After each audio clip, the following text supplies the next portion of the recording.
আল্লামা শাফিঈ আরবি সাফিনায়ে নুহের মধ্যে বলছেন এবং শারফুল মুআব্বাদের মধ্যে হাদিস কানে এসেছে মাওলারি বলছেন আল্লাহর নবীর কদমে হাসান আর হোসেন গেলেন। আল্লাহর নবী হাসান হোসেনের দু হাত ধরলেন আর আল্লাহর দরবারে ফরিয়াদ করতে লাগলেন, আল্লাহ আমি রাসূলের বাণী মান হাব্বানি, যারা আমারে ভালোবাসে, ওয়া হাব্বা হাদাইনি, আর যারা আমি নবীর এই দুই নাতি হাসান হোসেনকে ভালোবাসে, ওয়া বাহুমার এদের আব্বাজান মাওলারিকে যারা ভালোবাসে, ওয়া উম্মাহুমা আর যারা তাদের মা ফাতিমাকে ভালোবাসে, কানা মাই ফি দারাজাতি ইয়াউমাল কিয়ামা, তারা কিয়ামতের দিন আমি নবীর জিম্মায় থাকবে, আমি নবীর হাতে থাকবে। জোরে বলেন সুবহানাল্লাহ।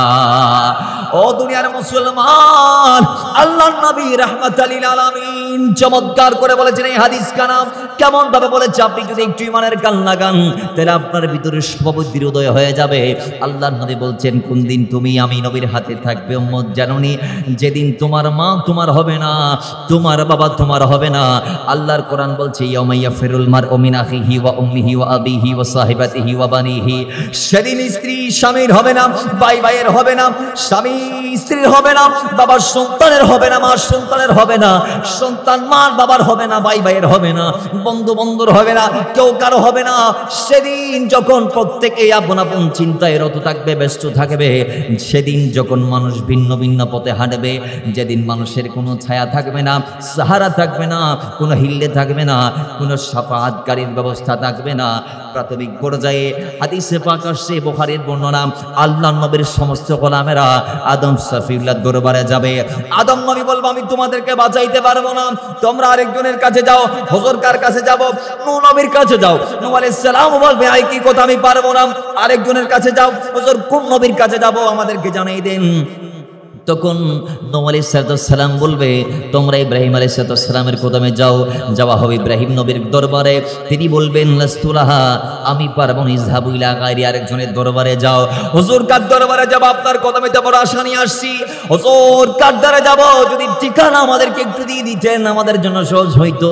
তখন ইব্রাহিম নবী ডাক দিয়ে বলবেন, জান জান আকরা, ওই নবীর কদমে যান যেই নবীকে আল্লাহর এই জমিনে কোনো মাধ্যম ছাড়া, কোনো বাধ্যবাধকতা ছাড়া, উইদাউট জিবরাইল, উইদাউট মিকাইল, কোনো ফেরেশতা ছাড়া যেই নবীর সাথে আল্লাহ ডাইরেক্ট কথা বলেছে, ওই নবী মুসা কালিমুল্লাহর দরবারে আপনারা চলে যান। জোরে বলেন সুবহানাল্লাহ। মুসা নবীর কদমে যাবে, উম্মতরা বলবে, এ আল্লাহর পয়গম্বর মুসা, আমরা বাঁচতে চাই, রবের দরবারে আমাদের পক্ষ হয়ে দুই এক লোকমা কথা বলুন, দুই একটা কথা বলুন। তিনি ওই কি কথা বলবেন? লাস্তুলাহা, আমি পারবো না, ইযহাবু ইলা গায়রি, আরেকজনের কাছে যান। কই কার কাছে যাব? কই ঈসা রূহুল্লাহর কাছে যান। যাওয়া হবে ঈসা নবীর দরবারে। যাওয়ার পরে ফরিয়াদ করবে, ঈসা রূহুল্লাহ, আমরা বাঁচতে চাই, আমাদেরকে বাঁচাই নিন, আমরা বাঁচতে চাই। ঈসা নবী বলবে, লাস্তুলাহা, আমিও পারবো না, ইযহাবু ইলা গায়রি, আরেকজনের কাছে যাইতে হবে। হুজুর 5 জন নবীর কদমে গেলাম, কোন নবী বাঁচাইতে পারে নাই। কার দরবারে যাব? কার দরবারে যাব? গেলাম আদম নবীর কাছে, তিনি বললেন নোহের কাছে যাও। গেলাম নূহ নবীর কাছে, তিনি বললেন ইব্রাহিমের কাছে যাও। গেলাম ইব্রাহিমের দরবারে, তিনি বলেছে মুসা কালিমুল্লাহর দরবারে যাও। তিনি বলেছে আপনার কদমে আসতে। এখন আপনি কার দ্বারে পাঠাইবেন? আর কয়জনের দ্বারে দ্বারে করতে হবে? আর কয়জনের কাছে আমাদের যাইতে হবে? ঈসা আলাইহিস সালাম বলবেন, কয় আর কারো দ্বারে গিয়ে গোড়ার দরকার নাই, এখন যার কাছে পাঠাবো আপনাদের কাদের সমাধান দেওয়ার ক্ষমতা একমাত্র তার কাছে আছে। জোরে বলেন সুবহান। কোরআনুল কারীমের মধ্যে সূরা শুরার 35 নং আয়াতে আল্লাহর হাবিবকে ডাক দিলেন, কুল ইয়া রাসূলুল্লাহ, আপনি বলুন, লা সালুকুম আলাইহি আজরা, হাবিব আপনি কোনো বিনিময় তাদের থেকে চান না, আপনি তাদেরকে বলে দেন, ইল্লা, তবে একটা বিনিময় আপনাকে চাইতে হবে।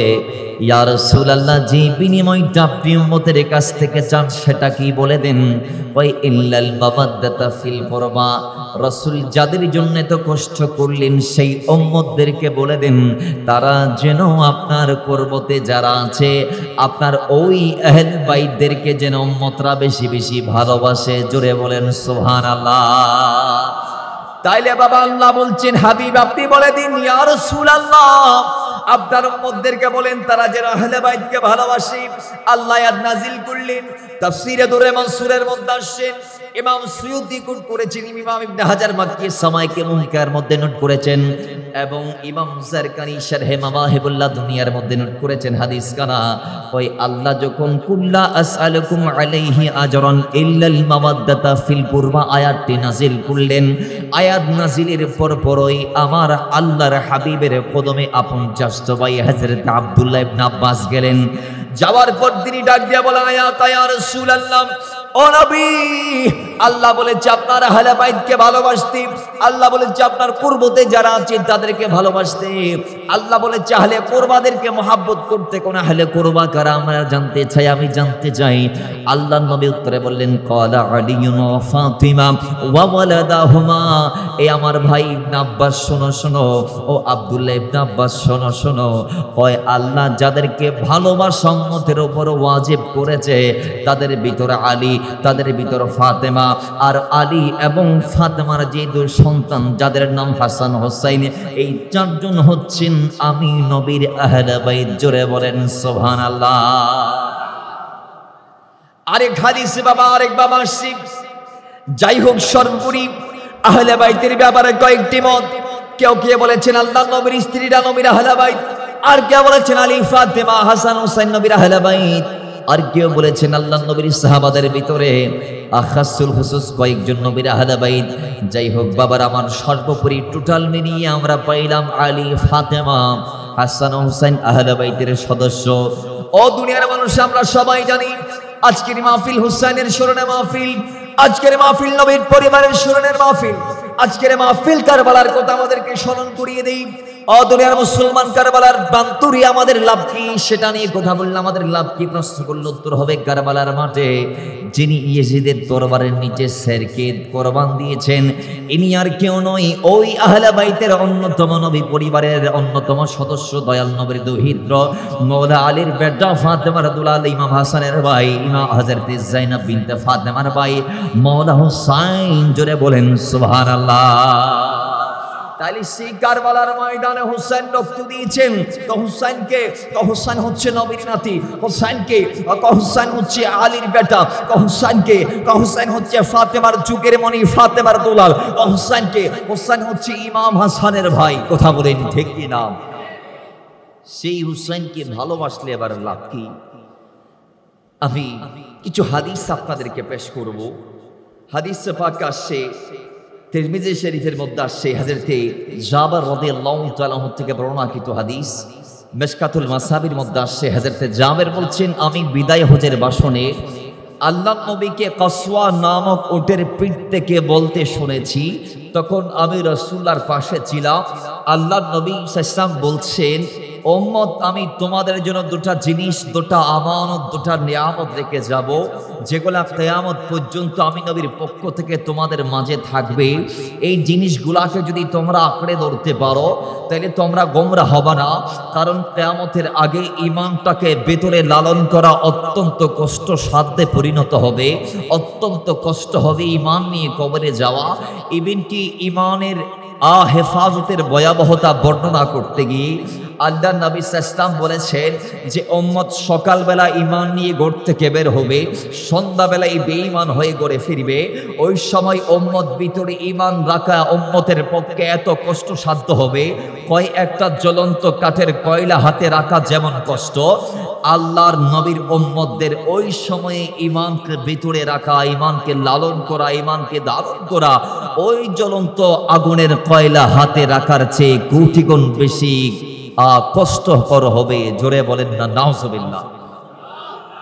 তাহলে ওই সময় রাসূল বলছেন, যদি তোমরা গোমরা না হতে চাও, ঈমানটাকে যদি হেফাজত করতে চাও, যদি তোমরা নিজের ঈমান আর আমলকে হেফাজত করতে চাও, তাহলে শোনো, ইন্নী কাদ তারাকতু ফীকুম মা ইন আখাযতুম বিহি লান তাদিল্লু কিতাবাল্লাহ ওয়া ইতরাতি আহলে বাইতি। রাসূলুল্লাহ সাল্লাল্লাহু আলাইহি ওয়াসাল্লাম বলছেন, ওই সময়ে যদি ঈমানটাকে ভিতরে রাখতে চাও, শোনো শোনো উম্মত, তোমার জন্য দুটি ঠিকানা আমি রাসূল দিয়ে যাচ্ছি। একটি ঠিকানা হচ্ছে আল্লাহর কিতাব, যেটা আমরা কোরআন বলি, আর দ্বিতীয় ঠিকানা হচ্ছে আমি নবীর আহলে বাইত। জোরে বলেন না সুবহানাল্লাহ। বাবার আমার, এই জন্য আমাদেরকে আহলে বাইতদেরকে ভালোবাসতে হবে। আল্লাহর নবীর গোলাম হযরত আবু যর আরেক হাদিস বর্ণনা করছেন, ইমাম আহমদ ইবনে হাম্বল শিয়া মুসনাদের মধ্যে হাদিসটা কোট করেছেন। নবীর গোলাম আবু যর খানে কাবার তিনি দরজা ধরে বলছেন, আমি আল্লাহর কসম করে বলছি, আল্লাহর ঘরের দরজা ধরে আমি বলছি, আমি দয়াল নবী রাহমাতাল লিল আলামিনকে বলতে শুনেছি, ওই আল্লাহর নবী সাল্লাল্লাহু আলাইহি ইরশাদ করেছেন, বলেছেন যে আমার উম্মতের আহলে বাইত যারা আছে, আমার উম্মতের, আমার পরিবারের অন্যতম সদস্য যারা আছে, আমার উম্মতদের জন্য আমি ঈমান সিকিউর রাখতে যে আহলে বাইতকে দিয়ে গেলাম, তাদের উদাহরণ কিসের সাথে তোমরা জানোনি? কই তাদের উদাহরণ হচ্ছে সফিনায়ে নূহের সাথে, নূহ আলাইহিস সালামের নৌকার সাথে তাদের উদাহরণ। কারণ কি? কই কারণ একটাই, কই ওই নূহ আলাইহিস সালামের জামানায় আল্লাহ তুফান দিয়েছে, সেই তুফান আসমান থেকে জমিনের মধ্যবর্তী পানি হয়েছে, ওই তুফান আল্লাহর জমিনের সবাইকে ধ্বংস করেছে। আর ওই তুফানে কারা বেঁচে ফিরেছে তোমরা জানলে অবাক হয়ে যাবা। ওই আল্লাহর নবী মুসা, আল্লাহর নবী নূহ আলাইহিস সালামের নৌকার মধ্যে যারা সেদিন উঠেছে তারাই একমাত্র নাজাত পেয়েছে, তারাই একমাত্র বেঁচে ফিরেছে। ওই আমার উম্মত দুনিয়ার জমিন থেকে যদি ঈমানটাকে নিয়ে কবরে ফিরতে চাই, তার ঈমান আমলকে যদি শেষ সিকিউর রাখতে চাই, সে যদি নাজাত পেতে চাই, তাইলে আমি রাসূল তোমাদেরকে বলে দিলাম, বান্দা কি বাহানা যাওয়া তাখাল্লাফা আনহা আহলাকা। ওই আমি নবীর আহলে বাইতকে যারা আঁকড়ে ধরবে, যারা আমি নবীর আহলে বাইতকে মহব্বত করবে, যারা আমার পরিবারের পরিজনের যারা অন্যতম সদস্য আছে, এদেরকে যারা ভালোবাসবে, আলী ফাতেমা, আমি নবীর নাতি হাসান হোসেন এবং আমার স্ত্রী আমার আকাসুল হুজুর সাহাবাদেরকে যারা অন্তর থেকে ভালোবাসবে, জানবে, মানবে, মহব্বত করবে, এক কথায় যারা আহলে বাইতকে আঁকড়ে ধরবে, ওই উম্মতরা তাদের ঈমান আমলকে হেফাজত রেখে দুনিয়া থেকে নাজাত নিয়ে যাবে। জোরে বলেন সুবহানাল্লাহ। তাহলে নাজাত মিলবে এদের কদম ধরে থাকলে। সুবহানাল্লাহ বলবেন না? আর একটু জোরে বলবেন না সুবহানাল্লাহ? বাবারা আমার, এই যারাও ও দুনিয়ার মুসলমানদেরকে ভালোবাসা না বেশার কোনো অপশন আল্লাহ রাখে নাই, আল্লাহ নবীও রাখে নাই। আল্লাহ নবী সাল্লাল্লাহু আলাইহি ওয়াসাল্লাম হাদিসে মুবারাকার মধ্যে ইরশাদ করছেন, ইমাম তাবরানী ও হাকিম তারা তাদের নিজ নিজ কিতাবের মধ্যে হাদিসটা কোট করেছেন, এবং ইমাম ইউসুফ নাবহানী আলাইহি রাহমা শরফুল মুআব্বাদের মধ্যে হাদিস কোট করেছেন। আল্লাহর নবীর গোলাম হযরতে আব্দুল্লাহ ইবনে আব্বাস তিনি বলছেন, আল্লাহর নবী বলেছেন, আমি আমার নবীর নূরানি জবান থেকে বের হতে আমি শুনেছি, কয় কোন আল্লাহর বান্দা যদি খানে কাবার ওখানে যায়, যাওয়ার পরই ওয়ালাউ আন্না রাজুলান সাইদা বাইনা রুকনি ওয়াল মাকাম ফাসাল্লাম ওয়া সামা থুম্মা মাতাম ওয়া হুয়া মুবগিদুন লি আহলি বাইতি মুহাম্মাদিন সাল্লাল্লাহু তাআলা আলাইহি ওয়াসাল্লাম দাখালান নার।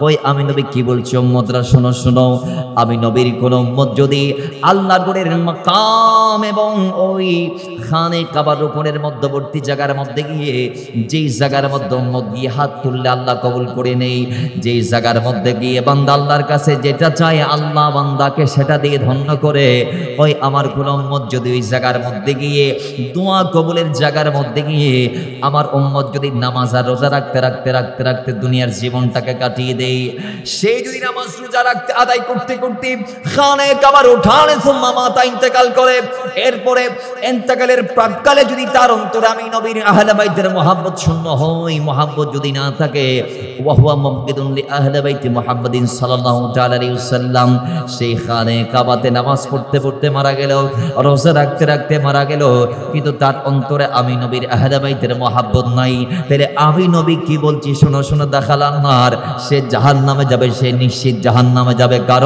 কারণ সে বান্দার অন্তরে আমি নবীর আহলে বাইতের মহব্বত নাই। জোরে বলেন নাউজুবিল্লাহ।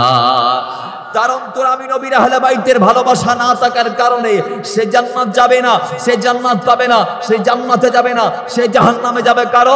কারণ একটাই, তার দিলটা মোরা দিল, তার কলবটা মোরা কলব, তার অন্তরে হেদায়েত আল্লাহ দেই নেই, তার ভিতরে আল্লাহ আলো জ্বালিয়ে দেই নেই। কারণ সে তার ভিতরটা যদি ঈমানের নূর দিয়ে হেদায়েতের আলো দিয়ে যদি আলোকিত করতে পারত, তাহলে আমি নবীর আহলে বাইতকে মুহাব্বত করত। তো সে যেহেতু আহলে বাইতের বিরোধী, সে যেহেতু আহলে বাইতের বিরুদ্ধে, তো তিনি খানে কাবাতে ইন্তেকাল করলেও, নামাজ পড়তে পড়তে মারা গেলেও, রোজা রাখতে রাখতে মারা গেলেও আল্লাহ তাকে মাফ করবে না, সে জাহান্নামে। জোরে বলে নাউজুবিল্লাহ। তাহলে এবার বলুন, আহলে বাইতকে ভালোবাসার দরকার আছে না নাই? নবীর পরিবার পরিজনদেরকে ভালোবাসার দরকার আছে রে নাই? একটু জোরে বলে আছে রে নাই? মুহাব্বতে দরুদ পড়ি, আল্লাহুম্মা সাল্লি মাওলানা মুহাম্মদ ওয়া আলা আলি সাইয়্যিদিনা मेरे हुसैन तुझे सलाम, मेरे हुसैन तुझे सलाम सलाम या हुसैन सलाम या हुसैन सलाम या हुसैन सलाम या हुसैन सलाम या हुसैन सलाम या हुसैन। जिसने हक करबला में अदा कर दिया, अपने नाना की वादा वफा कर दिया। जिसने हक करबला में अदा कर दिया, अपने नाना की वादा वफा कर दिया। सभी को चुम्मती की खातिर फिदा कर दिया। घरी का घरी सब सपुरे दे खुदा कर दिया। घरी का घर सभी सपुरे दे खुदा कर दिया। सभी को चुम्मती की खातिर फिदा कर दिया। उस हुसैन इब्ने हैदर पे लाखों सलाम सलाम या हुसैन सलाम या हुसैन। मेरे हुसैन तुझे सलाम, मेरे हुसैन तुझे सलाम। अल्लाहुम्मा सल्ली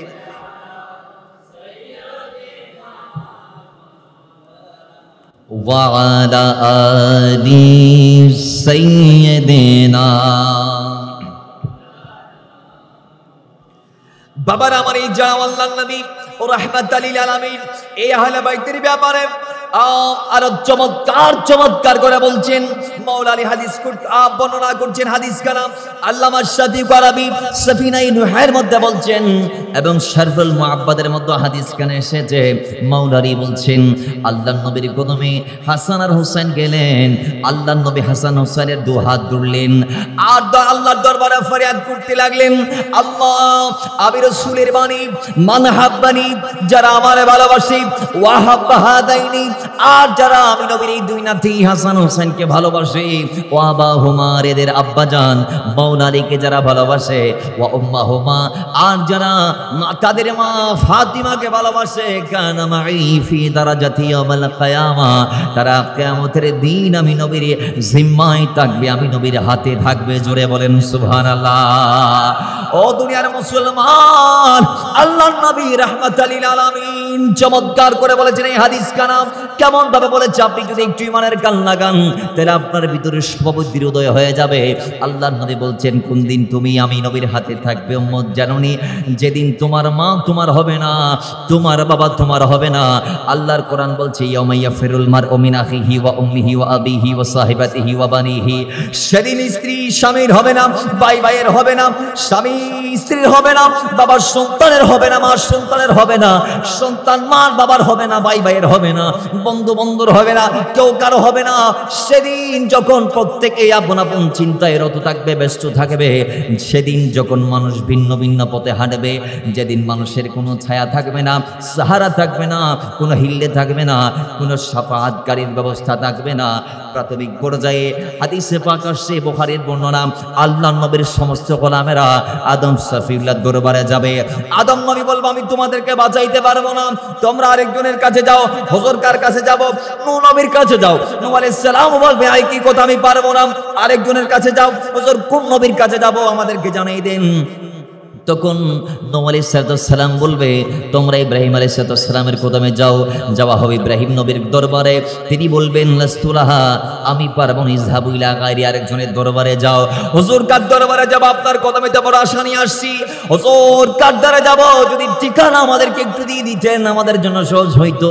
তখন ইব্রাহিম নবী ডাক দিয়ে বলবেন যান যান, আপনারা ওই নবীর কদমে যান যেই নবীকে আল্লাহর এই জমিনে কোনো মাধ্যম ছাড়া, কোনো বাধ্যবাধকতা ছাড়া, উইদাউট জিবরাইল, উইদাউট মিকাইল, কোনো ফেরেশতা ছাড়া যেই নবীর সাথে আল্লাহ ডাইরেক্ট কথা বলেছে, ওই নবী মুসা কালিমুল্লাহর দরবারে আপনারা চলে যান। জোরে বলেন সুবহানাল্লাহ।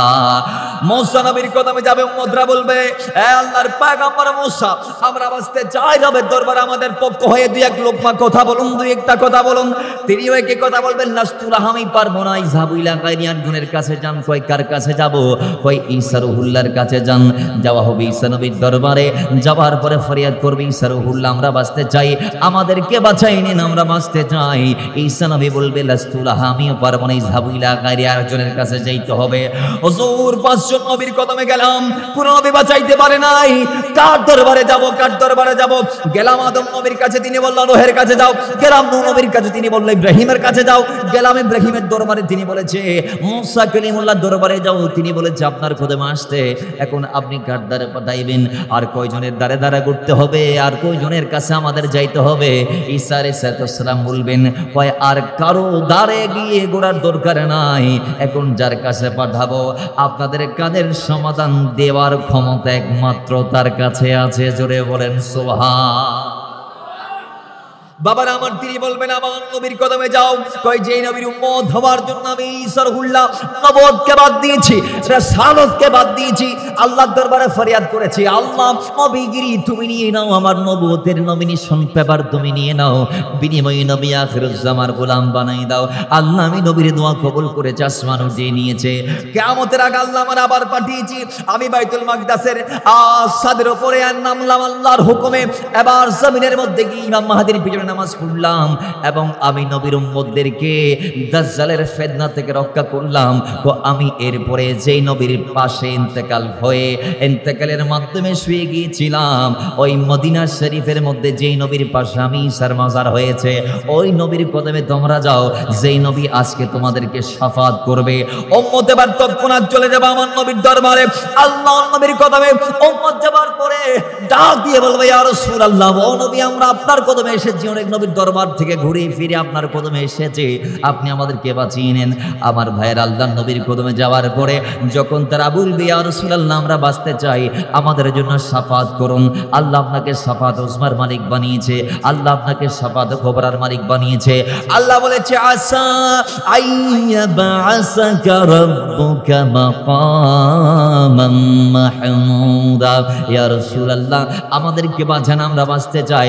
আল্লাহর কসম, আল্লাহর নবীর উম্মতেরা যখন রাসূলুল্লাহকে বলবেন রাসূল আমরা বাঁচতে চাই, সঙ্গে সঙ্গে আল্লাহর নবী বলবেন আনা লাহা আনা লাহা আনা লাহা। উম্মত আজকে তোমাদেরকে আমি মদিনাওয়ালা বাঁচাবো। জোরে বলেন সুবহানাল্লাহ।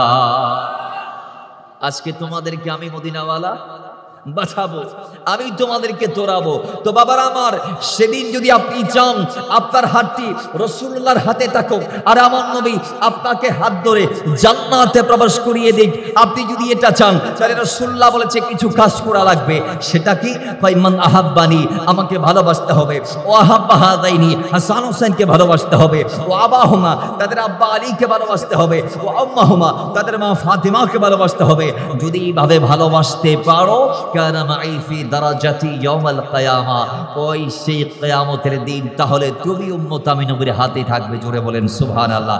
তুমি মহব্বতে দরুদ পড়ে আল্লাহুম্মা সাল্লি মাওলানা মুহাম্মাদ ওয়া আলা আলি সাইয়্যিদিনা अरे करबलार कोरोन कहीनी केमने बोला जाए करबलार कोरोन कहीनी केमने भोला जाए नबीर औलादी शहीदी करिल नबीर औलाद शहीदी करिल निशिटरे जिदेराय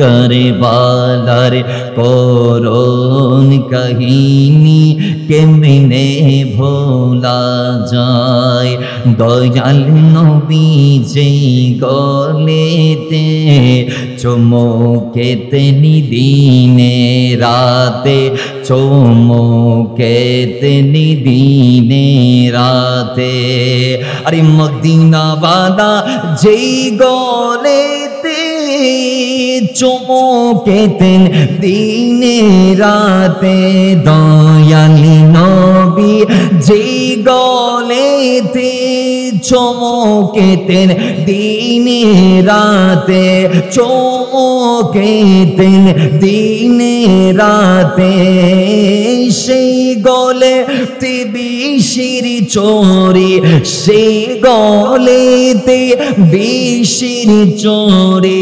খলিয়ে চালাই করবলার কোরআন কাহিনী কেমনে বলা যায় करबलार कोरोन कहीनी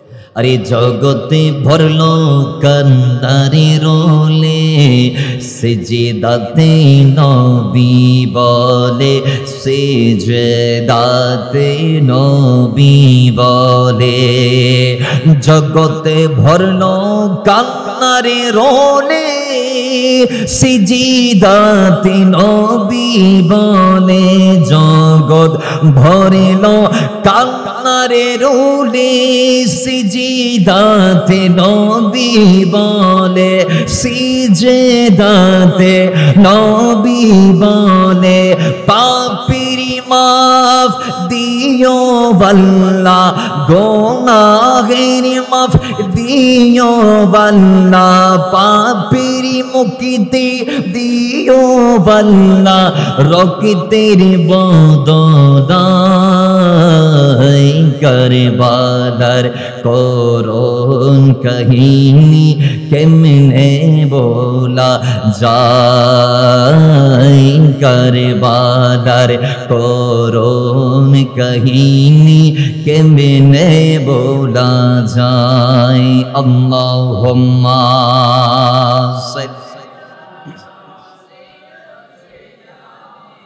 मौलाना मुहम्मद वाला आली सय्यदना बाबा আমার ইমাম ইবনে মাজাহ তার সুনান ইবনে মাজাহের মধ্যে আরেকটি হাদিস কোট করেছেন হযরত শাফিউ কারবি সাফিনাইন এর মধ্যে হাদিসটা কোট করেছেন হাদিস রাবি আবু হুরায়রা আল্লাহর নবী রাহমাতুল লিল আলামিন বলেন মান হাব্বাল হাসানা ওয়াল হুসাইনা ফাকাদ আহাব্বানি ওয়া মান আবগাদাহুমা ফাকাদ আবগাদানি আল্লাহর নবী বলছে ও শুহাদায়ে কারবালার মাহফিল করনে ওয়ালারা শোনো ও রাত জাগরণকারীরা শোনো ও কারবালার চেতনায় বিশ্বাসীরা কান পেতে শোনো কান খুলে শুনে নাও আমি নবী কি বলছি শুনে নাও अरे जरा जमीन থেকে আমার হাসানকে মহব্বত করো যারা হায়াতে জিন্দেগিতে থাকাকালীন আমার হোসেনকে ভালোবাসো তোমাদের জন্য খুশখবরি শুনে নাও যারা হাসানের পক্ষে যারা হোসেনের পক্ষে তোমরা আমি নবীর পক্ষে আর যারা হাসান হোসেনের বিপক্ষে তারা আমি নবীর বিপক্ষে এটার বিস্তারিত বর্ণনা আরো আসার হাদিসে ইমাম আবু আব্দুল্লাহ মুহাম্মদ ইবনে হাকিম তিনি তার মুস্তাদরাকের মধ্যে বর্ণনা করছেন আরে বাবারে আমার ইমাম হযরতে আবু আব্দুল্লাহর হাদিস কানা হযরত সালমান ফারসি বর্ণনা করছেন সালমান ফারসি রাদিয়াল্লাহু তাআলা হাদিসের রাবি তার থেকে হাদিসটা বর্ণিত হয়েছে তিনি বলছেন আল্লাহর নবী বলেছেন শুনেন দুনিয়ার মানুষ কয় আল্লাহর নবী হাসান হুসাইনকে ধরে বললেন ও আমার সাহাবারা এই হাসান হুসাইন শুধু আলী ফাতেমার সন্তান নয় এরা আমি মদিনাওয়ালার সন্তান। দেখেন বাবা, আল্লাহ নবীর নাতি হওয়ার পরেও হোসেনে পাকের ভালোবাসা রক্ষার্থে, হোসেনে পাকের ভালোবাসার ইজহার করতে গিয়ে আল্লাহ নবী নাতিকে নাতি বলে নাই, নাতিকে নিজের সন্তান বলেছেন। জোরে বলেন। রাসূলুল্লাহ নাতিকে নাতি বলে নাই, নিজের সন্তান বলেছে। হযরতে সালমান ফারসি বলছেন আল্লাহ নবী হাসান হুসাইনকে বলছেন, এই হাসান হুসাইন তোমরা আমি নবীর সন্তান। আর মানে হাব্বাহুমা হাব্বানি, যারা তোমাদেরকে ভালোবাসে তারা আমি নবীকে ভালোবাসে। ওয়া মানে হাব্বানি আহাব্বাহুল্লাহ, আর যারা আমি নবীকে ভালোবাসে তারা আল্লাহকে ভালোবাসে। ওয়া মান আহাব্বাহুল্লাহ, কই যেই বান্দা আল্লাহকে ভালোবাসে আদখালাহুল জান্নাহ, আল্লাহ থেকে জান্নাত দিবে। আর হাসান হুসাইন ওয়া মান আবাগাদাহুমা, তোমাদের বিরুদ্ধে যে যাবে ফাকাদ আবাগাদানি, সে আমি নবীর বিরুদ্ধে যাবে। ওয়া মান আবাগাদাহুমা আবাগাদানি, আর যারা তোমাদের বিরুদ্ধে যারা তোমাদের বিরুদ্ধে যাবে তারা আমি নবীর বিরুদ্ধে। ওয়া মান আবাগাদানি আবাগাদাহুমা, যারা আমি নবীর বিরুদ্ধে তারা আল্লাহর বিরুদ্ধে। আর ওয়া মান আবাগাদাহুল্লাহ, যারা আল্লাহর বিরুদ্ধে, ওই বান্দারা জমিন থেকে ইন্তেকাল করার পরে আল্লাহ এদের জন্য নিশ্চিত যে জায়গা নির্ধারণ করবে সেটা কি? ইমাম হযরতে আবু আব্দুল্লাহ বলছেন তাদের ঠিকানা হচ্ছে আদখালাহুন নার, তারা বিনা শর্তে বিনা বাধ্যবাধকতায় জাহান্নামে যাবে। জোরে বলেন নাউজুবিল্লাহ। তাইলে আহলে বাইতের বিরুদ্ধে গেলে নবীর বিরুদ্ধে হয়ে যাবে। নবীর বিরুদ্ধে মানে আল্লাহর বিরুদ্ধে। তো জিবে আল্লাহর বিরুদ্ধে করিব, জিবে আল্লাহর বিপক্ষে দিয়ে তিয়াইব, এবে কি জান্নাতিয়ান ফাইব না? একখানা বড় করি মাতুল্লাহ ফাইব না? তিনি কি জান্নাত পাবে? না, না পাবে না। তো জান্নাত যদি চান, জান্নাত যদি লাগে, নেয়ামত যেখানে কমতি নাই, যেখানে কোনো ঘাটতি নাই, যেখানে কোনো অপূর্ণতা নাই, যেখানে প্রাচুর্যতার অভাব নাই, যেখানে আল্লাহ আপনাকে দিতে দিতে দিতে দিতে সব দিবে। ও দুনিয়ার মুসলমান, দুনিয়াতে যা নাই দাও দিবে। আরে বান্দা যখন জান্নাতে যাবে, ফেরেশতারা বলবে বান্দা জান্নাত কেমন লেগেছে? তখন ফেরেশতাদের জবাবে আল্লাহর বান্দা উত্তর দিবেন, কয় আল্লাহ আমাদেরকে যে এই জান্নাত দিবে এটা আমাদের ধারণাই ছিল না। আমরা এমন জান্নাত পেয়েছি যার কথা চোখে দেখি নাই, যার কথা কানে শুনি নাই, যার কথা আমরা চিন্তার মধ্যেও আনি নাই। কয় যেটা আমাদের ধারণাই ছিল না, যেটা আমাদের মেধার মধ্যে ছিল না, যেটার বর্ণনা আমরা শুনি নাই। কোরআনে আল্লাহ বলেছে, যা বলেছে বলেছে, হাদিসে রাসূল বলেছে, যা বলেছে বলেছে। কয় আল্লাহ এবং আল্লাহ রাসূলের বলার চেয়ে জান্নাত কোটি গুণ উত্তম। জোরে বলেন না সুবহানাল্লাহ। আল্লাহ আল্লাহ রসুল যেভাবে বলেছে আমরা এসে জান্নাতে দেখছি, তার চেয়ে আরো বেশি নিয়ামত, আরো বেশি নিয়ামত, আরো বেশি নিয়ামত। মাথায় রাখবেন, নিয়ামত দুনিয়াতেও আছে, জান্নাতেও থাকবে, কিন্তু দুনিয়ার নিয়ামত আল্লাহ বলে কলিল, অল্প, কোন স্থায়ী। আজকে আছে, কালকে না থাকতে পারে। আজকে বক্স কাঠে ঘুমাইলেন, কালকে গাছতলায় ঘুমাইতে হতে পারে। আজকে বিশতলায় ঘুমাইলেন, কালকে রাস্তার ধারে জীবন কাটাইতে হতে পারে। আজকে রিক্সার উপর চড়ছেন, আগামীকালকে সেই রিক্সা কপালে নাও থাকতে পারে। আজকে যে অবস্থানে আছেন, আগামীকালকে আপনার সেই অবস্থান নাও থাকতে পারে। কিন্তু আপনি যদি জান্নাতে প্রবেশ করেন, আপনি যদি জান্নাতে যাইতে পারেন, আল্লাহর কসম করে আল্লাহ নবী রাহমাতুল লিল আলামিন বলেছেন, ও আমার উম্মতেরা, জান্নাত সেখানে যাওয়ার পরে বান্দা তুমি যা পাবা তার কোনো কমতি হবে না, তার কোনো কমতি হবে না। এবার কি তুমি অসুস্থ হবে না, তোমার থেকে আল্লাহ একটা কিছু কেড়ে নিবে না। দুনিয়াতে যেই বই আমাদের সবার আছে ইন্তেকাল, মৃত্যু। একদিন এই যেই দুনিয়াতে আমরা ভোগবিলাসে ব্যস্ত আছি, এই ভোগবিলাস ছেড়ে, এই গাড়ি বাড়ি ছেড়ে, এই টাকা পয়সা ছেড়ে, এই দ্বন্দ্বলত ছেড়ে, এই দুনিয়ার মায়া মহাব্বত ছেড়ে, এই দুনিয়ার প্রাচুর্যতা ছেড়ে, এই দুনিয়ার আরামায়েশ ছেড়ে, এই দুনিয়ার যশখ্যাতি ছেড়ে, এই দুনিয়ার সমস্ত অর্জন ছেড়ে একদিন মৃত্যুর মাধ্যমে আমাকে আপনাকে কবরে যাইতে হবে। আল্লাহর কসম, বান্দা যখন জান্নাতে যাবে সেখানেও গিয়ে বান্দা ভাবতে পারে হয়তো আবার মৃত্যু হবে কি না। এজন্য আল্লাহ বান্দাকে জান্নাতে দেওয়ার পরে মৃত্যুকে জান্নাত এবং জাহান্নামের মাঝখানে ফেলে আল্লাহ জবাই করে উম্মতদেরকে একটা ফয়সালা স্পষ্ট করবেন, এই আমার নবীর উম্মতরা শোনো শোনো, দুনিয়াতে যে মৃত্যুর ভয় ছিল আল্লাহর এই জান্নাতে সেই মৃত্যুর ভয়ও নাই। চিৎকার মেরে বলেন না সুবহানাল্লাহ।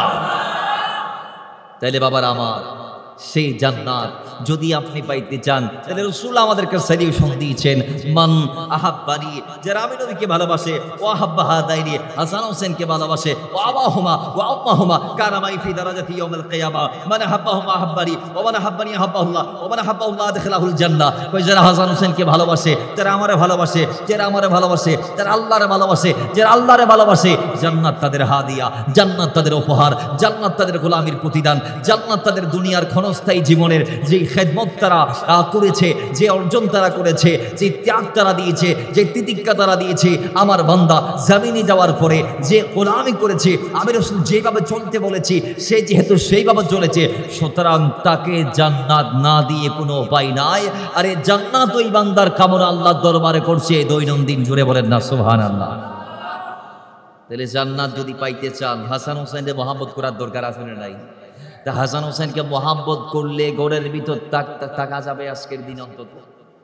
খতাখন নাজি দিয়ে দত্ততে করার তাইতারি মোনা নফারিব কেয়া ইয়েন কোনো ব্যান্ড ফেকেস নর ইয়েন কোনো অন ইসলামিক প্রোগ্রাম নো ইয়েন এনাকান প্রোগ্রাম জিয়েন আর দাবি রাখে আর উদ্দি সুবহানাল্লাহ করিবেন আর একখানা বড় উড়ি হরণ না সুবহানাল্লাহ। এতাল্লাই আজিয়া যারা শুন আই এতটুক ঐবদিয়ান কল্পনানো গরি আজি ফুরত চট্টগ্রাম সর ঘোড়া jam Aseel ফুরত Chittagong jam I screenshot মারি বারি আর মোবাইলের রাখি হয়তো আর ভাই হলো ন বুঝিত ফারিয়ান লাই আর লাইফের আর মাহফিল জীবনত কোনদিন আতেন দিলে নয় আর ঠিক টাইমে বা আর ঠিক টাইম আল্লাহ পৌঁছায় কিন্তু আজি নজানি আল্লাহর হুকুম আজি আর হাতে লেটে গি তা মনে করছি যেহেতু গ্রাম আজ যেহেতু বাদে এসা শুধু গরিবের হতে আসিল আর মসজিদের প্রোগ্রাম তা আমি মনে করছিলাম যে হতে মানুষজন বাড়ি যাবে ওই আর একা একা মাহফিল করার দিব কিন্তু আলহামদুলিল্লাহ আই মুগ্ধ ওনার ভালোবাসা আন্তরিকতা দেই আয় দিই যুবকল তো আসে আসি তারা তো রাত জাগে তারা তো অভ্যাস আছে কিন্তু মুরব্বিয়ল পর্যন্ত মাহফিল অত্যন্ত নড়ে বড় করি ফরন সুবহানাল্লাহ। আর একখানা বড় করি নফরিবেন সুবহানাল্লাহ। তুলি আরা এই আজকের বৈরকিবের মাধ্যমে মেহফিল এটার মাধ্যমে আমরা বুঝতে পারছি আমাদের অন্তরে হোসেন প্রীতি আছে সুবহানাল্লাহ, আমাদের অন্তরে আহলে বাইতের প্রেম আছে সুবহানাল্লাহ। জোরে বলেন আমরা আমার নবীর বলা কথা মোতাবেক চলতে পারছি, আল্লাহ আমাদেরকে তৌফিক দিয়েছেন বলে আলহামদুলিল্লাহ।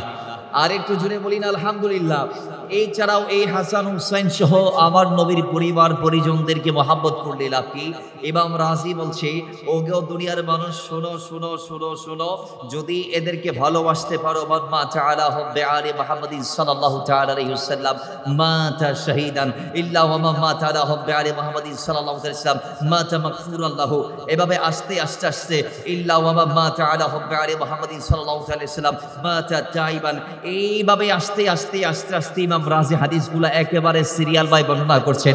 কয় কেউ যদি আমার নবীর পরিবার পরিজনের ভালোবাসা নিয়ে দুনিয়ার জমিন থেকে ইন্তেকাল করতে পারে তাহলে ও দুনিয়ার মুসলমান কান পেতে শুনে নাও, ওই বান্দাকে আল্লাহ দুনিয়ার জমিন থেকে নিয়ে যাবে জান্নাতে নিয়ে যাবে, জান্নাতের সার্টিফিকেট দিয়ে নিয়ে যাবে। দুনিয়ার জমিন থেকে একদিন সবাইকে যাইতে হবে কিন্তু শাহাদাতের মাকার আল্লাহ যাকে তাকে দিবে না। কিন্তু যদি কোনো বান্দা আলে নবীর মহব্বত দিয়ে যদি জমিন থেকে ইন্তেকাল হয়, ইন্তেকাল করে যদি মৃত্যুবরণ করতে পারে তাহলে ইমাম রাজি বলছেন মান মাতা আলা হুব্বে আলি মুহাম্মাদিন সাল্লাল্লাহু তাআলা আলাইহি ওয়াসাল্লাম মাতা শহীদান, সেই বান্দা দুনিয়া থেকে ইন্তেকালের আগে আগে আল্লাহর হাবিবের আহলে বাইতকে মহব্বত করার কারণে, নবীর আহলকে ভালোবাসার কারণে, তাদের পক্ষাবলম্বন করার কারণে, তাদেরকে অন্তরে ধারণ করার কারণে, তাদের আদর্শ লালন করার কারণে আল্লাহ তাকে শহীদ হিসেবে কবুল করে দিবে। জোরে বলেন সুবহানাল্লাহ। সেই বান্দা ময়দানে না গিয়েও জীবন দিয়ে শহীদ হওয়ার সওয়াব অর্জন করবে, যোগ্যতা অর্জন করবে, মাকান অর্জন করবে। এরপরে তিনি বলছেন শুধু এই একটা লকব দিয়ে, এই একটা যোগ্যতা দিয়ে আল্লাহ আহলে বাইতের প্রেমিককে দুনিয়ার থেকে নিবে না। তো তাকে কি দিবে? আল্লাহ তাকে দুনিয়ার থেকে নিয়ে যাবে তো যাবে, কিন্তু যাওয়ার আগে আল্লাহ তার গুনাহগুলো মাতা মাগফুর আল্লাহ, তার গুনাহগুলো আল্লাহ মাফ করে দিবে। এবং আল্লাহ তাকে শুধু গুনাহ মাফ করে দিয়ে নিয়ে যাবে না, আল্লাহ সুবহানাহু ওয়া তাআলার হাবিব বলছেন ওই ব্যক্তি দুনিয়ার থেকে যাবে মাতা তাইবান তওবাকারী হিসেবে। আর দুনিয়ার মানুষ তওবা কি যদি একটু বলি এক বাক্যে, তাহলে আমি বলবো তওবা হচ্ছে ওই জিনিসটার নাম, ওই নিয়ামতটার নাম, ওই রিয়াজতটার নাম, ওই ইজ্জতটার নাম, যেই নিয়ামতের মাধ্যমে বান্দা আল্লাহর দরবারে একেবারে মাসুম হয়ে যায়। জুড়ে বলেন না সুবহানাল্লাহ। তওবা যেই করে তার প্রথমত ইস্তিগফার প্রার্থনা করতে হবে। ইমাম গাজালি তওবার 4টি রুকন বর্ণনা করেছেন। ইমাম গাজালির বর্ণিত চতুর্থ 4টি রুকনের মধ্যে প্রথমত হচ্ছে বান্দা যে গুনাহগার, সে যে গুনাহ করেছে সেই গুনাহের কারণে রবের কাছে লজ্জিত হবে। দ্বিতীয় নং ওই রবের দরবারে বান্দা তার স্বীয় গুনাহটা আগামীতে আর না করবে বলে সে আল্লাহর দরবারে এগ্রিমেন্ট করবে। 3 নম্বর, বান্দা তার জীবন থেকে গুনাহটাকে চিরতর একেবারে দাফন করে দিবে। 4 নম্বর, বান্দা সেই গুনাহের ক্ষতিপূরণ করবে। এখন আপনারা বলতে পারেন ক্ষতিপূরণ কি? ক্ষতিপূরণটা এইভাবে, যেমন হক আমরা যে নষ্ট করছি, হক 2 প্রকার, একটা আল্লাহর হক আরেকটা বান্দার হক। আল্লাহর হক কি? নামাজ, রোজা, হজ, যাকাত ইত্যাদি ইত্যাদি ইবাদত রিয়াজত, এগুলা যদি করতে না পারেন তাহলে আপনি ফজরের নামাজ আদায় করতে পারেন নাই, সাপোজ আপনি 10টার পরে ফজরটা পড়বেন, তার মানে এটা ফজরের ক্ষতিপূরণ, এটা কাজা আদা করলেন। এরপরে রবের দরবারে হাত উঠায় ফরিয়াদ করবেন, রাব্বি আমি তো যথাসময়ে আদায় করতে পারি নাই, কিন্তু পরে কাজা আদায় করেছি, এবার তুমি আমারে মাফ করে দাও। তো এটা হচ্ছে যে গুনাহের ক্ষতিপূরণ, যেগুলো আল্লাহ এবং বান্দার সাথে সংশ্লিষ্ট। এবার বান্দা এবং বান্দার সাথে যেটা সংযুক্ত সেটা হচ্ছে হাক্কুল ইবাদ। সেটা কি? সেটা হচ্ছে বান্দার হক। সেটা কিভাবে? কারো 10 টাকা মেরে খেয়েছেন, তার কদমে যাইতে হবে, তার দ্বারে গিয়ে বলতে হবে, ভাই আমি না বুঝে অথবা বুঝে বা ইচ্ছাই কিংবা অনিচ্ছাই হয়তো হেলাই বা যেইভাবে হোক আমি তোমার 10টা টাকা খেয়েছি, এই নাও তুমি তোমার 10 টাকা, তুমি আমাকে মাফ করে দাও। এবার এই কথা বলে তার হকটা তাকে বুঝিয়ে দিবেন, এরপরে আল্লাহকে বলবেন, আল্লাহ তুমিও আমাকে মাফ করে দাও। এটাই হচ্ছে গুনাহের ক্ষতিপূরণ। জোরে বলেন সুবহানাল্লাহ। এই তওবা যদি বান্দা করতে পারে তাহলে বান্দার গুনাহগুলো আল্লাহ সওয়াব দিয়ে পরিবর্তন করে দেন। সুবহানাল্লাহ পড়িবেন, আর একটু জোরে বলেন না সুবহানাল্লাহ। তাহলে বোঝা গিয়েছে তওবা এত বড় নিয়ামত। এবং এই ইমাম রাজি এই চ্যাপ্টারে একবারে সিরিয়াল বাই আহলে বাইতের প্রেমিকদের জন্য এক একটার পর এক একটা চমৎকার চমৎকার করে এনেছেন। আমরা যে কবরের ধরাকে সবাই ভয় পাই, রাসূলুল্লাহ সাল্লাল্লাহু আলাইহি ওয়াসাল্লাম বলেছেন কবরের জন্য তোমরা সামান রেডি করো, কবরের প্রথম রাতের জন্য প্রস্তুতি নাও, কবরের প্রথম বিকেলটার জন্য প্রস্তুতি নাও। আল্লাহ নবী সাল্লাল্লাহু আলাইহি ওয়াসাল্লাম কবরের ব্যাপারে এত বেশি বলেছে, মাওলানা ওসমানের জীবনের রিসার্চ করলে দেখা যায় মাওলানা ওসমান রাদিয়াল্লাহু তাআলা যখন কবরস্থানের পাশ দিয়ে যাইতেন, তিনি কাঁদতে কাঁদতে তার চোখের পানি দিয়ে তার নূরানি দাড়ি মোবারকগুলা ভিজা। সাহাবায়ে কেরাম তার কাছে জানতে চাইলো, ওসমান গনি আল্লাহর নবীর কদমে আপনিও বসেন, আমরাও বসি, রাসূল বয়ান করে জান্নাত আর জাহান্নামের, আমরা সেই বয়ান শুনে কান্না করি, কিন্তু এতটা কান্না তো আমরা করতে আপনাকে দেখি নাই যতটা কান্না আপনি কবরস্থানের পাশ দিয়ে যাওয়ার সময় অথবা জিয়ারত করার সময় করে থাকেন। তো কবরের পাশ দিয়ে যাওয়ার সময় এত পরিমাণ বেশি চোখের পানি ফালার কারণটা জানতে চাই। ওসমান গনি ডাক দিয়ে বলছেন, ও আল্লাহর নবীর সাহাবারা শোনো শোনো শোনো শোনো, আমি উসমান এত বেশি কাঁদার পিছনে কারণ একটাই, সেটা কি? রাসূলুল্লাহকে বলতে শুনেছি উম্মতকে যখন কবরে রাখা হবে, ওই কবরটা হবে আখিরাতের প্রথম ঘর, মঞ্জিলে আখিরাতের প্রথম মঞ্জিল। ওই কবরে যদি আমার কোনো বান্দা বেঁচে যায়, রাসূল বলেছেন তার জন্য বাকি স্টেপগুলো অত্যন্ত কঠিন হয়ে যাবে। আর যেই বান্দা কবরের ধরা থেকে বেঁচে যাবে, আল্লাহ তাকে পরবর্তী যত স্টেপ আছে সবগুলা সহজ করে দিবে। জোরে বলেন সুবহানাল্লাহ। বাবারা আমার ইমাম রাজি বলছেন, ও আমার নবীর গোলামরা, তোমরা যদি সেই কবরের দরাজ থেকে বাঁচতে চাও, আমার নবীর পক্ষে থাকো, আমার নবীর আহলে বাইতকে মহব্বত করো। আর সেই কবরের মধ্যে মুনকার নাকির আছে, তারা এসে আপনাকে আমাকে 3টা সওয়াল করবে। হাদিসে বুখারীর মধ্যে আসছে একটা সওয়ালের কথা, ওই একটা সওয়াল আর কোনো সওয়াল নয় যে সওয়াল আমার নবীর ব্যাপারে বলা হবে। ইমাম বুখারী বলছে মুনকার নাকির এসে আমাকে আপনাকে সওয়াল করবে, মা কুনতা তাকুলু ফি হাযা রাজুলি মুহাম্মাদিন সাল্লাল্লাহু তাআলা সাল্লাম আল্লাযী বুইসা ফীকুম, আল্লাহর নবীর উম্মতদেরকে জিজ্ঞেস করবে মুনকার নাকির, এ আল্লাহর বান্দা শোনো শোনো, তুমি একবার তোমার জবান খুলে বলে দাও তোমার কবরের মধ্যে যে নূরানি জাত এসেছে তার সম্পর্কে তোমার দাবি কি ছিল? মা কুনতা তাকুল, তুমি দুনিয়াতে কি বলতা? এই নবীর ব্যাপারে তোমার আকীদা কি ছিল? এই নবীর ব্যাপারে দুনিয়াতে তোমার আকীদা বিশ্বাস কি ছিল? তুমি কি নীতি লালন করতা, পোষণ করতা? নবীর ব্যাপারে তোমার ধারণাটা আমাদেরকে স্পষ্ট করে দাও। ইমাম বুখারী বলেছেন নবীর ব্যাপারে একটি বর্ণনা, এই একটি প্রশ্ন, কিন্তু বারা ইবনে আযেব বলে 3টা প্রশ্ন, মান রাব্বুকা মা দীনুকা মান নাবিয়ুকা, এই 3টা প্রশ্ন আপনাকে আমাকে সবাইকে করবে। ওই কবরের প্রশ্নের জবাব যদি আপনি যথাযথভাবে দিতে চান, তাইলে আমি আমার নবীর আহলে বাইতদেরকে মহব্বত করা লাগবে। জোরে বলেন সুবহানাল্লাহ। তো মহব্বতে দরুদ পড়ে আল্লাহুম্মা সাল্লি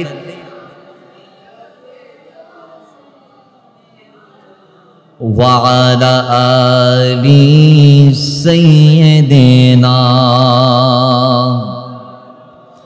जिसका कोई सादी नहीं कि वो नबी हमारा है। मुस्तफ़ा की अज़मत क्या हद ना किनारा है। भाई जिसका कोई सानी नहीं,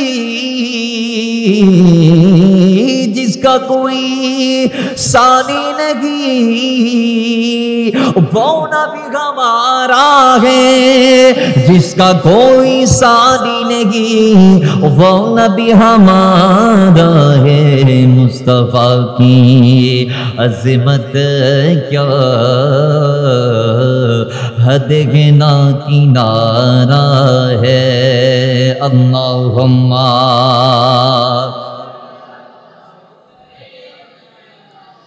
मौलाना मुहम्मद व अला आलि सय्यिदना।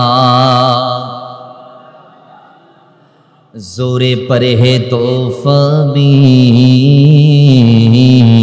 ढगमगाए नैया भी। भाई जोरी पर है तोफ़ा भी जोरे पर गए तोहफा भी ढगमगाए नैया भी। जोरे पर गए तोहफा भी ढगमगाए नैया भी। आप जब करम कर दे तो सामने किनारा है। अल्लाहुम्मा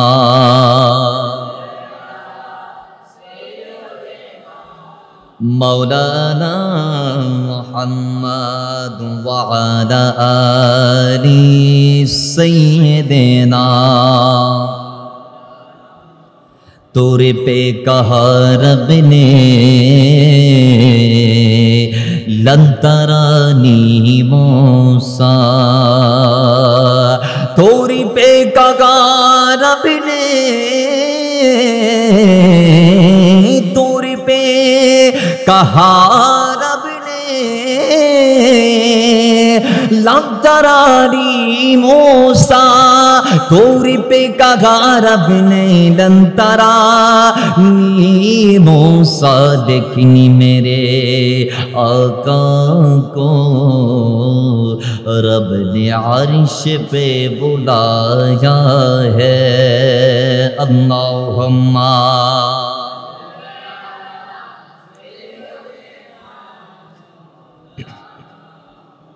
व अला आलि सय्यिदना। বাবার আমার ও দুনিয়ার মুসলমান, এই আহলে বাইত যাদের ব্যাপারে যদি আমি একবার করে এক একটা করে হাদিস বলি, রাত যাবে দিন আসবে, তারপর তাদের সম্মান বলে শেষ করা যাবে না। এই আমার নবীর আহলে বাইতদেরকে কারবালার ময়দানে যারা শহীদ করেছে, এবার আপনারাই ফয়সালা দেন। যাদেরকে ভালোবাসলে জান্নাত পাওয়া যাবে, যাদের পক্ষে থাকলে জান্নাত পাওয়া যাবে, যাদেরকে মহব্বত করলে নবীর মহব্বত করা হয়ে যাবে, যাদের পক্ষে থাকলে আল্লাহ আমাদেরকে জান্নাত দিবি, যাদেরকে ভালোবাসলে শাহাদাতের মাকাম পাওয়া যাবে, যাদেরকে ভালোবাসলে আমরা দুনিয়ার জমিন থেকে তায়েব হয়ে যাইতে পারবো, কবরের সওয়ালের জবাব দিতে পারবো। এত নিয়ামত যে আল্লাহ আমাদেরকে যাদের ভালোবাসার মাধ্যমে দিবে, বলুন ও মুসলমান, সিনা থেকে আওয়াজ দিয়ে তাদেরকে ভালোবাসার দরকার আছে না নাই? আরো জোরে বলি আছে না নাই? ও মুসলমান এবার আসেন, ও আমার মদিনাওয়ালা রাহমাতুল লিল আলামিন হাদিসের মধ্যে বলেছেন তাদেরকে ভালোবাসা মানে নবীকে ভালোবাসা, আর তাদের বিরুদ্ধে যাওয়া মানে নবীর বিরুদ্ধে যাওয়া। কিন্তু আমরা দেখি 61 হিজরিতে আল্লাহ নবীর সমস্ত বিধানকে একদল মানুষ পিঠ দেখিয়ে টাকার লোভের জন্য, মস্তদের লোভের জন্য, সাময়িকভাবে ক্ষমতা পাওয়ার জন্য, সাময়িকভাবে তারা লাভবান হওয়ার জন্য, যাদেরকে ভালোবাসা আমাদের জন্য ওয়াজিব, যাদের পক্ষে থাকা আমাদের জন্য শ্রেয়, যাদের কদম ধরে থাকা আমাদের জান্নাতের পাথেয় হয়ে যাবে, ওই আমার নবীর আহলে বাইতদেরকে ছুরি ঝালিয়েছে। শুধু তা নয়, শুধু তারা কারবালার জমিনে গিয়ে আল্লাহ নবীর গোলাম, আল্লাহ নবীর ওয়াফাদার কিছু আল্লাহ নবীর সাহাবী যারা মক্কা থেকে মদিনা থেকে হোসেনের পক্ষ হয়ে হয়ে কারবালার জমিনে গিয়েছিল তাদেরকেও শহীদ করেছে নির্মমভাবে। শুধু তা নয়, এইভাবে আল্লাহ নবীর নূরানী আওলাদ মোবারককে তো শহীদ করেছে এবং কি তার সন্তান দুধের বাচ্চাকে জালেমরা ছাড় দেই নাই। কেমন ভাবে জানেননি? ইমাম হুসাইন রাদিয়াল্লাহু তাআলা আনহুকে যখন টানা 10 দিন পর্যন্ত পানিবিহীন অবস্থায় বন্দী করে রাখা হয়েছে, আমাদের মেডিকেল সায়েন্স আমাদেরকে বলছে একজন মানুষ না খেয়ে টানা 10 দিন পর্যন্ত জমিনে বাঁচতে পারে, এর বেশি বাঁচতে পারে না। ও দুনিয়ার মানুষ, আমরা সবাই জানি জীবের জীবন পানি, আর রাসূলের পানি বন্ধ করেছে সেই কারবালার জমিনে। প্রথম দিন গেল, দ্বিতীয় দিন গেল, তৃতীয় দিন গেল, চতুর্থ দিন গেল, পঞ্চম দিন, ষষ্ঠ দিন, সপ্তম দিন। বাবারা আমার পরিস্থিতি দিনের যে দিন বেগতিক, দিনের যে দিন আরো ভয়াবহ। মুসলমান এক পর্যায়ে যাইতে পরিস্থিতি এমন একটা পর্যায়ে চলে গেল, 10 মুহররমের আগের দিন হোর বিন ইয়াজিদ তিনি দেখতে পাচ্ছেন ওই ওমর ইবনে সাদ তিনি উবাইদুল্লাহ ইবনে জিয়াদকে যে চিঠি দিয়েছিল হুসাইনের 3টা প্রস্তাব, সেগুলাকে উবাইদুল্লাহ ইবনে জিয়াদ প্রত্যাখ্যান করার পরে ওমর ইবনে সাদকে 4000 বাহিনী নিয়ে যখন হামলা করার নির্দেশ দিলেন এবং পুরো কুফার জমিনে ছড়িয়ে ছিটিয়ে থাকা 10,000 এবং কারবালার মাটি থাকা 22,000 টোটাল 32,000-এর বাহিনী নিয়ে যখন আক্রমণ করার নির্দেশ দিলেন, বাবার আমার এবার ওমর ইবনে সাদ সিদ্ধান্ত নিয়ে ফেলেছে। অথচ তিনি আল্লাহর নবীর একজন সাহাবীর সন্তান, তার মানে তার বাবা আল্লাহর নবীর হাতে হাত দিয়ে তিনি জান্নাতে হয়েছে, মুসলমান হয়েছে। তিনি এক পর্যায়ে 9 মুহররম সিদ্ধান্ত নিচ্ছে আগামীকালকে সূর্য উঠবে, আমরা কারবালার মাঠে হুসাইনের তাবুতে আমরা প্রথম তীর নিক্ষেপ করব। আমরা এক কথায় তাদেরকে দুনিয়াতে রাখবো না, কারণ আমাদের মসনদ লাগবে, আমাদের ক্ষমতা লাগবে। এবার দুনিয়ার মুসলমান পরিস্থিতি ভয়াবহ হতে হতে যখন বেগতিক হয়ে যাচ্ছে, হযরত হুর বিন ইয়াজিদ রিয়াহি তিনি চলে গেলেন দূর মেরে হুসাইনের শিবিরে। বাবার আমার যাওয়ার পর তিনি বললেন, হুজুর বিয়াদবি মাফ করবেন, আমি সেই হুর বিন ইয়াজিদ রিয়াহি যেই হুর আপনাকে 1 মুহররম এই জায়গার মধ্যে আপনাকে পথরুদ্ধ করেছিলাম। হুজুর আমি ওই জালেম, যেই জালেম নফসের উপর জুলুম করেছি, আপনাকে বন্দী করেছি পানিবিহীন জায়গায়। হুজুর আমি জানি না এমন অবস্থা ভয়াবহ হয়ে যাবে, হুজুর আমি আপনাকে অনুমতি দিলাম, আপনি চলে যান। এই মরুভূমির থেকে আমি আপনাকে যাওয়ার জন্য পথরুদ্ধ করব না, আমি আপনাকে উন্মুক্ত করে দেব। হুজুর আমি অন্ধ হয়ে যাব, আমি বধির হয়ে যাব, আমি চোখে না দেখার বান করব। আপনার চারপাশে যে 1000 বাহিনী আছে এগুলো আমার বাহিনী, আপনি চলে যান, আপনি চলে যান, আপনি চলে যান। তারপর হোসেন যাই নাই, পরিবারের একজন যাই নাই। 10 মুহররম সকালবেলা হুর বিন ইয়াজিদ রিয়াহি তিনি হোসেনের পক্ষ থেকে ময়দানে কারবালার মধ্যে গেলেন, জীবন কোরবান করলেন। হোসেন রাদিয়াল্লাহু তাআলা আনহু তিনি কেমন ধৈর্যের পাহাড় ছিলেন। হোসেন রাদিয়াল্লাহু তাআলা আনহু তিনি দেখতে আছেন যুদ্ধ শুরু হলো, একজন যাচ্ছে সে আর ফিরছে না, যেই যাচ্ছে সে আর ফিরছে না, যেই যাচ্ছে সে আর ফিরছে না। উত্তপ্ত রোদের মধ্যে পানিবিহীন অবস্থায় যুদ্ধ করতে করতে এক পর্যায়ে হোসেন রাদিয়াল্লাহু তাআলা স্ত্রী তার সন্তানকে করে নিয়ে স্বামীর সামনে হাজির হয়ে গেল। ডাক দিয়ে বলে, স্বামী আমার, অন্যায় যদি তাদের মনে হয় তা আমরা তাদের সাথে করেছি, ঠিক আছে, কিন্তু আমার সন্তান মাসুমে কারবালায় ইমাম আলী আসগর তিনি তো কোনো অন্যায় করতে পারে না, তিনি কোনো কথা বলতে পারে না। 6 মাসের শিশু আলী আসগরকে নিয়ে একটু চলে যান, যাবার পরে তাদেরকে পানি দেওয়ার জন্য অনুরোধ করেন। আমরা চাই আমার সন্তানটা এক ফুটা পানি হলেও তাদের পক্ষ থেকে পাক। তাদেরও ঘরে এত সন্তান আছে, তাদের সন্তান কি 10 দিন পর্যন্ত দুধ না খেয়ে পানি না খেয়ে থাকতে পারবেনি, একটু জায়গায় তাদের থেকে আপনি আসেন, আমার সন্তানটাকে নিয়ে একটু আপনি তাদের সম্মুখ যান, একটু সন্তানটাকে উঁচা করে ধরে তাদেরকে আপনি চান, আর তাদের কাছে একটু বলুন, অন্যয় বিনয় করুন, একটু পানি ভিক্ষা চান। হোসেন গেলেন নিজের সন্তানকে নিয়ে, 6 মাসের বাচ্চা কুচু করে বলে, ও ইয়াজিদের সৈন্যরা তোমরা শুনে থাকো, তোমরা অবশ্যই জানো হোসাইন তোমাদের শত্রু তোমরা মনে করছো, কিন্তু হোসাইনের সন্তান তো আর তোমাদের শত্রু না। আমার সন্তান তো মাত্র 6 মাস বয়স, তার তিনি তো কোথায় কোনো বলতে পারে না, মুখের বুড়িয়ে ফুটে নাই, সে আমার সন্তানের জন্য হলে একটু পানি দাও। এবার ওই কথা বলতে দেরি জালেম হারমালা বিনতে কাহিল দেরি না করে নিজের তীরটা বের করে তিনি আবার নবীর নামাসা ইমাম হুসাইনের 6 মাসের শিশু সন্তানের গলার মধ্যে তীর মেরে নিক্ষেপ করে আমার নবীর নাতির ছেলে হযরত ইমাম আলী আসগরকে দুনিয়ার জমিন থেকে জান্নাতে পাঠালেন। জোরে বলেন নাউজুবিল্লাহ। তাহলে বলুন এইভাবে মাসুম বাচ্চা কত রাসূলুল্লাহর হাদিস। উম্মত, তোমরা যদি কোনো কাফেরের বিরুদ্ধে যুদ্ধ করতে যাও, তাহলে কাফেরদের কোনো মহিলার গায়ে তোমরা আঘাত করবে না। কাফেরদের কোনো সন্তান তারা যদি নাবালেগ হয় তাদেরকে তোমরা আঘাত করবে না। এবং কাফেরদের যদি কোনো বৃদ্ধ সে অসুস্থ হয় কিংবা বৃদ্ধ হয় তাকে তোমরা আঘাত করবা না। তো রাসূলুল্লাহ যে 3 প্রকারের মানুষদেরকে আঘাত করতে নিষেধ করেছেন, আল্লাহর কসম কারবালার ময়দানে ইয়েজিদের চেলাগোলা সেই 3 প্রকারের একজনকেও ছাড়ে নাই। জোরে বলেন নাউজুবিল্লাহ। আর একটু জোরে বলেন নাউজুবিল্লাহ। তো জোরে বলেন নাউজুবিল্লাহ। তাহলে 6 মাসের বেটা, তাও আমার নবীর নামাসা, আমার নবীর নাতি, নবীজির 6 মাসের নাতিকে যারা শহীদ করতে পারে, এবং নবীজির ওই নাতি যার গায়ে রাসূলুল্লাহ নিজে শত শত চুমা দিয়েছে, সেই নাতিকে শিরোচ্ছেদ করার পর যারা আমার নবীর নাতি হুসাইনের নৌরানি জিসিম মোবারকের ওপরে ঘোড়া ছোটাইতে পারে, ঘোড়া চালাইতে পারে, এবং ঘোড়া চালানোর মাধ্যমে যারা আমার নবীর নাতির শরীরকে ধাঁধেলে দিতে পারে, মুসলমান ফাইসালা আপনারা দেন, তারা মুসলমান নাকি মুসলমান না? জোরে বলেন, তারা মুসলমান না কাফের? আওয়াজ আরো জোরে, মুসলমান না কাফের? এখন এক দল আছে তাদেরকে বাঁচাইতে চায়। ইমাম আহমদ ইবনে হাম্বল স্পষ্ট বলে দিয়েছে ইয়েজিদ কাফের। ইয়েজিদ, জোরে বলুন ইয়েজিদ। আমাদের ইমাম আজম ইয়েজিদের ব্যাপারে সুকুত ইখতিয়ার করেছেন, একবার চুপ ছিলেন। তিনি তার পক্ষে বলেন নাই, বিপক্ষে বলেন নাই, কিন্তু ইমাম আহমদ ইবনে হাম্বল ডাইরেক্ট বলেছেন ইয়েজিদ কাফের, এতে কোনো সন্দেহ? জোরে বলুন ইয়েজিদ কাফের, এতে কোনো সন্দেহ?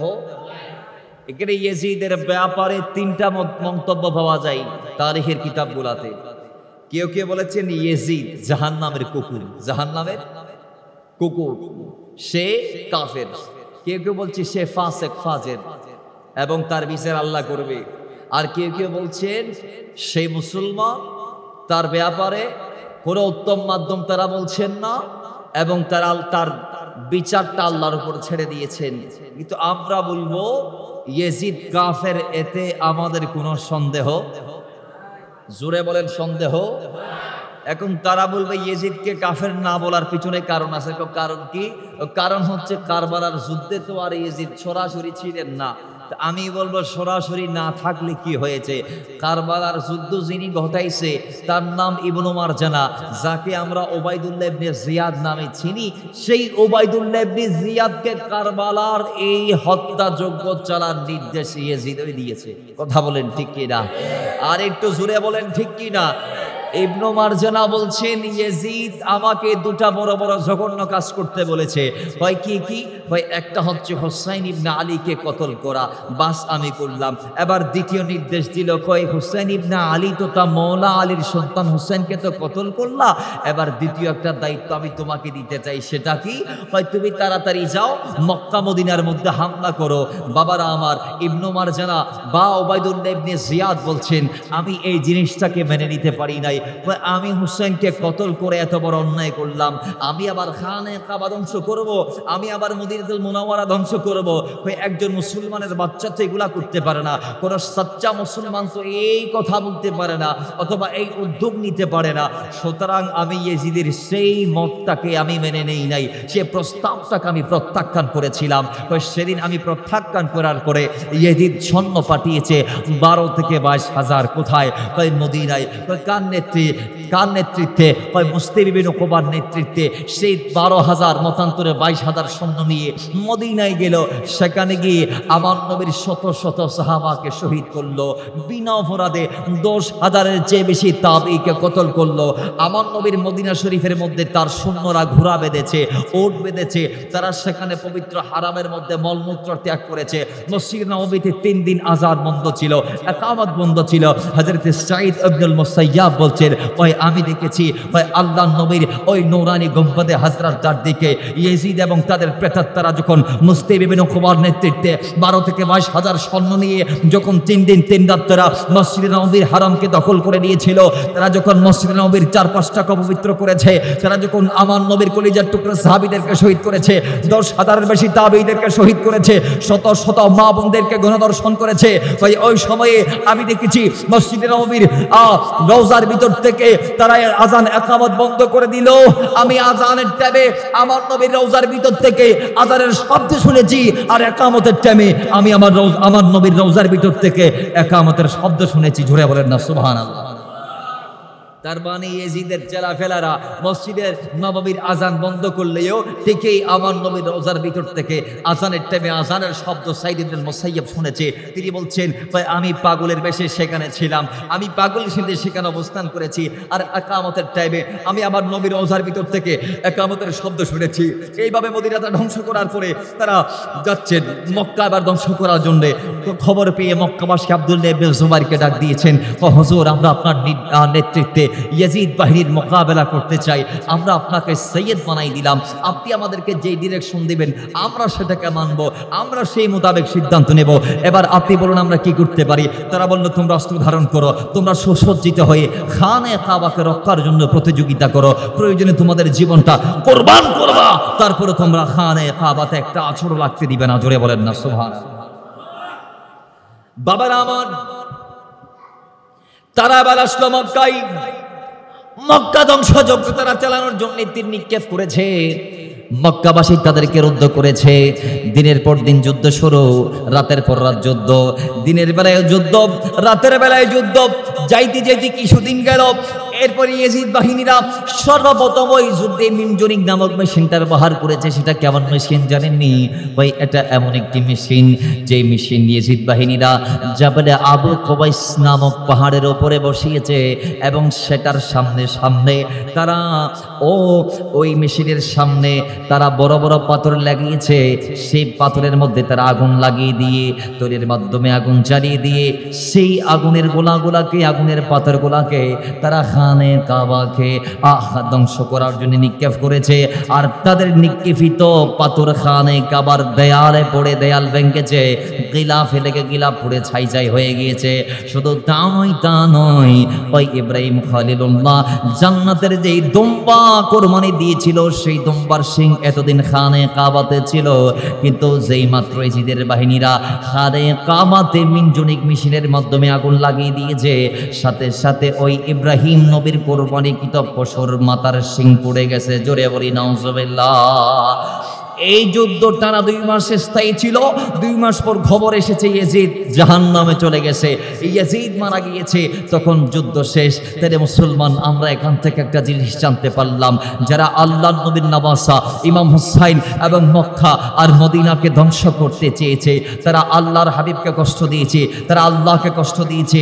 আল্লাহ তাদের ব্যাপারে স্পষ্ট ফয়সালা দিচ্ছে। আল্লাহ বলছেন, ইন্নাল্লাযীনা, নিশ্চয় যারা ইউযুনাল্লাহ ওয়া রাসূলাহু, আল্লাহ রাসূলকে কষ্ট দেয়, ওই শোনো শোনো, ওই মানুষগুলার উপরে লাআনাহুমুল্লাহু ফিদ দুনিয়া ওয়াল আখিরা, দুনিয়া আখিরাতে লানত। ইন্নাল্লাযীনা ইউযুনাল্লাহ ওয়া রাসূলাহু লাআনাহুমুল্লাহু ফিদ দুনিয়া ওয়াল আখিরা, শুধু দুনিয়া আখিরাতে লানত, লানত শুধু তা নয়, ফাইওয়া'আদ লাহুম আযাবা মুহিনা, তাদের জন্য আল্লাহ রেখেছে যন্ত্রণাদায়ক শাস্তি। ওই শাস্তি দুনিয়াতেও তারা ভোগ করেছে, তারা আখিরাতেও ভোগ করবে। ওই দুনিয়াতে কেমন ভোগ করেছে, আখিরাতেও আল্লাহ দিবে। কিন্তু দুনিয়াতেও কি তাদের বিচার হয়েছে? অবশ্যই হয়েছে। ও কিভাবে?